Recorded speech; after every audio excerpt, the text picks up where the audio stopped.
Welcome to City Bricks, and on this LEGO City update, we've got a lot of changes coming.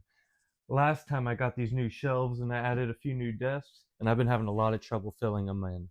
So what I'm going to do is move some sets that I have placed over in that section, move them on over here, because this is kind of the view you see right when you walk in, and so I kind of want to get it finished first. We're going to be taking the sets I have placed over in this section, alleyway included, and moving it all the way down there. That's the plan. So here's a good look at the before. Now I'm going to start off with some cleaning, and then I just love the fact that all my sets are on Mills plates because it makes them so easy to move. And fortunately for me, I also had them all plugged in with one USB, so unplugging them was easy. And now it's time to move this top shelf and talk about the vision. I wanted to add a few more modulars over there next to the gas station, and then I was going to add my old alleyway up here to the top. And that's going to leave me with some room down below for some future modulars. Now we'll talk about this empty space later, but I'm really excited to start covering up this part of the table. And here we've got all the modulars placed, so now all I gotta do is light it up. Here's a good look at the before. Now I'm not 100% sure on the placement of that X mansion as well as the library down below, but I'm really liking how this turned out and how you can still see the alleyway behind some of these buildings. And then I've still got one of my favorite views here where you can see the whole alleyway, but I've got to cover up some of those wires. And before I place those buildings, I just wanted to take another look at this because this is a view you don't usually see because it's completely covered, but I've added a few new scenes, dusted it off, and updated it a bit. This is probably one of my favorite alleyways that I've done. I used a bunch of custom pieces and bricks and some of those printed tiles, and I just love how it turned out. And honestly, I might want to add a few more lights inside and then a few more minifigures. Now, I also like the view that I have over here. However, I've probably got to add another small build on that side of the boutique hotel.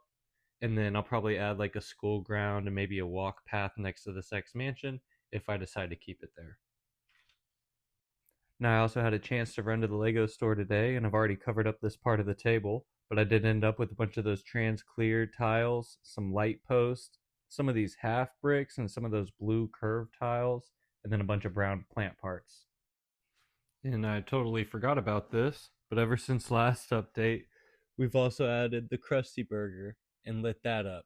I think I want to add some lights to Homer's car and maybe like one more outside and maybe even light up that dump truck as well.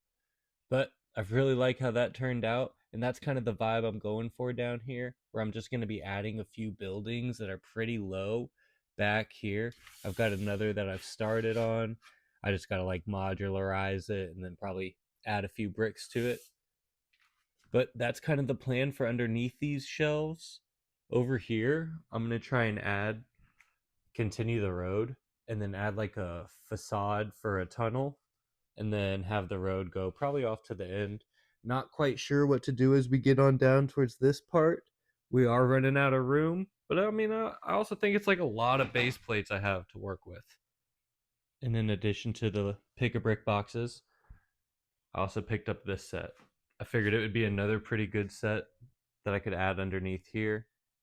So, I'm really happy with it. Now, in addition to going to the Lego store, I also made my way to Bricks and Minifigures, and I picked up this edition and Optimus Prime.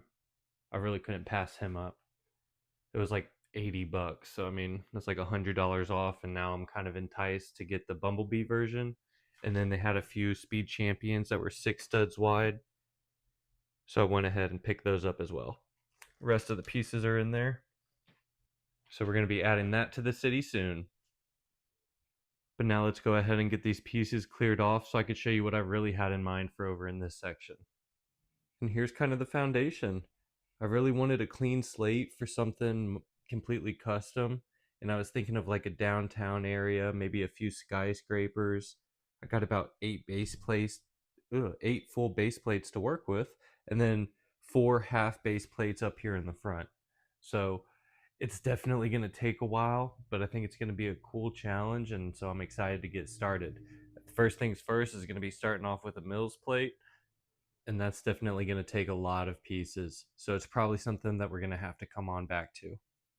In next episode, I'll probably have a better idea of what I want to look at, but I was really thinking maybe just tall buildings in the back, a few things over here. I'd really love to add like a monorail or some movement in the city. I'm just not sure if it's enough room, so it's something I'm going to have to try out. I've already got lights installed on this side of the table, so lighting it up shouldn't be a problem.